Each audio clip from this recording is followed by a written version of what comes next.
What does he have to do with this? Let anything, you know what I'm talking about. Let anything. Nah, I don't have to say it right now. Don't worry about it. I don't got to say it up here. Let anything happen. And I'm going to show you and him. Bet. In shape, 145. Yeah. In shape. You know what I mean? So this is different from a Crawford coming up to 168, but we know his walk-around weight is probably 170, 180. The fight that I couldn't believe, that was too insane and honestly just baffling to think would be a real fight in 2025, reminds you that combat sports are the craziest sports on the planet. The press conference for the Gervonta Davis vs. Jake Paul fight spiraled into complete chaos, turning what should have been a routine promo event into a fiery clash. Things heated up when Davis snapped after being asked why he picked Paul instead of higher-ranked contenders. Jake didn't hold back either. He shot back with jabs about Davis's personal issues and even poked fun at his background, pushing tensions to the edge until moderators were forced to step in and cool everything down. Box, and truly when people run back this press conference, all the shit talk, all the fun, they're gonna be like, wow, this kid really is doing something monumental in the sport, and he's actually an insane boxer, and I'm gonna show that this guy who's been doing it his whole life has been doing it wrong his whole life. What'd you say, Tank? He said he gonna outbox me. Whoop-de-doo. The one thing, when you have a fight of this magnitude, especially with Jake, because his appeal has been global, for you, Tank, do you think this is one of those fights where now all of a sudden you can show your boxing skills on a global scale to maybe people who weren't interested in boxing? All of a sudden they say, well, who is this guy? Yeah, it's actually like, you know, now that I'm looking at it now, it's just like, I don't know. From the moment they started talking, it was clear this wasn't going to be a friendly back and forth.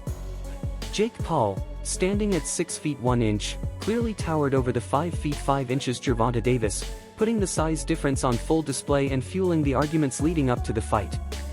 Paul used it as ammo, bragging that his reach and punching power would keep Davis from getting close. But Davis, a proven, elite lightweight champion, brushed it all off, promising that his speed and accuracy would completely erase any size advantage once the bell rings.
One of the biggest talking points leading into this fight has been the massive gap in size between the two. Analysts and media outlets have called the matchup unbalanced, with some even labeling it more of a spectacle than a legitimate contest. Davis, an undefeated lightweight star, is stepping in against a social media celebrity-turned-boxer who usually competes at much heavier weights. With the bout being promoted more like an exhibition than an official championship fight, the debate around its credibility has only intensified. But yeah, that was that. This time, Jake Paul is to take on Tank Davis. Tank Davis, he was recently in the news for being arrested for a domestic violence incident involving one of his kids' mother. He was alleged to have slapped her about the place. The charges were later dropped, to be fair to him. But yeah, that was when he was last in the news. What is interesting is just a couple of months ago, Tank Davis was saying openly that he'd lost his passion for boxing and that he wanted time away from the sport. There was speculation that he might even retire as he was experiencing extreme mental fatigue from boxing, depression, and there were mental health concerns over him. However, I guess the opportunity to earn a truck full of money fighting a completely worthless exhibition fight against Jake Paul was enough to make him change his mind about boxing. Funny that, isn't it? But you know what? I'm not even going to waste your time or mine critiquing this utter nonsense. Suffice to say that this so-called fight we're talking about is an exhibition, and it pits Jake Paul, who is a cruiserweight, by the way, weighs in excess of 200 pounds, and Tank Davis, who is, he was the WBA lightweight champion, who weighs in at about 135 pounds when he fights. So that's a disparity of some 65 pounds. In old money, that's about 4.5 stone. There's also a significant difference in height. Jake Paul is roughly, 6'1", 2. Gervonta Davis is 5'5" at best. So, there's a height disparity there of some 8 inches. And once again, this is Jake Paul showing total disrespect to boxing, in my opinion. Once again, continued to pimp out the sport for his own financial ends. And worse still, the powers that be in boxing allowing him to get away with it and facilitating this utter bullshit. And meanwhile, what's even worse about this is that meanwhile, the WBA lightweight title that Tank Davis should be defending against Lamont Roach in a rematch. Jake Paul is known for leaning into drama and theatrics, and this press event proved it once again. Everything seemed staged for viral clips, from goofy props to pushing matches and personal insults. The whole thing looked less like a serious boxing presser and more like a reality TV moment. Reports described the atmosphere as wild, noisy, and full of over-the-top antics, offering plenty of entertainment but not much real substance.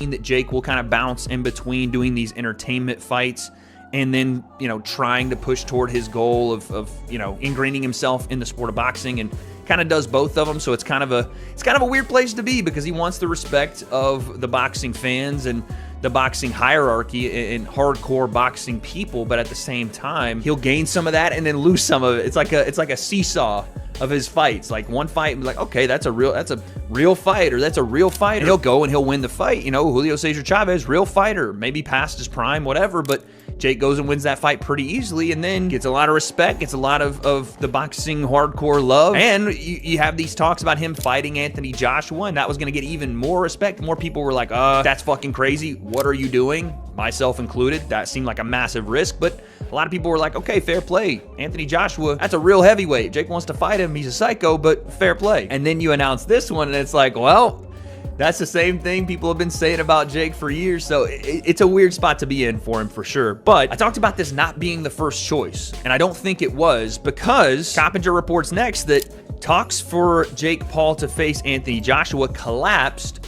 over network issues. Now, we had all heard the talks, and they were pretty public, from Eddie Hearn, from Jake. Nakisa Badarian, Jake's manager, was over in the UK on, I think, Sky Sports, talking about the fight and saying how it was a real... Keith Thurman pointed out a pretty ironic truth. The people who constantly criticize Davis are actually helping him.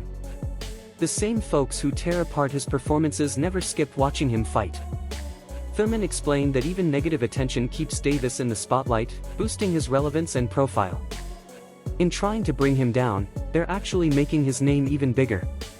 With Tank, first off, don't watch Tank. Don't do it. You know what I'm saying? You support it, then what you doing? You can't not support and support at the same time, right?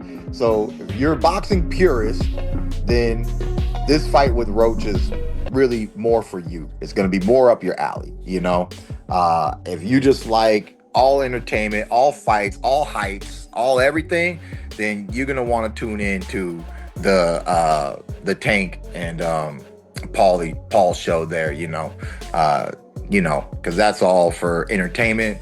What is it? For entertainment purposes only, right? It's just say like somewhere in the small print of the promotion. For entertainment, don't do this at home, kids. Sometimes Disclaimer. Yeah, disclaimer. For entertainment purposes only, So, it's money-making purposes only, Stephen A. Smith didn't hold back when addressing the trend of mismatched exhibition fights like Paul versus Tyson. He called them disappointing and harmful to the sport, insisting that Jake Paul should fight active, legitimate contenders instead of older legends. While Smith admitted Paul is a master promoter who knows how to draw eyes, he also defended Gervonta Davis after the controversial draw with Lamont Roach, praising Tank's calm response and willingness to run it back, which Smith said shows real championship mentality.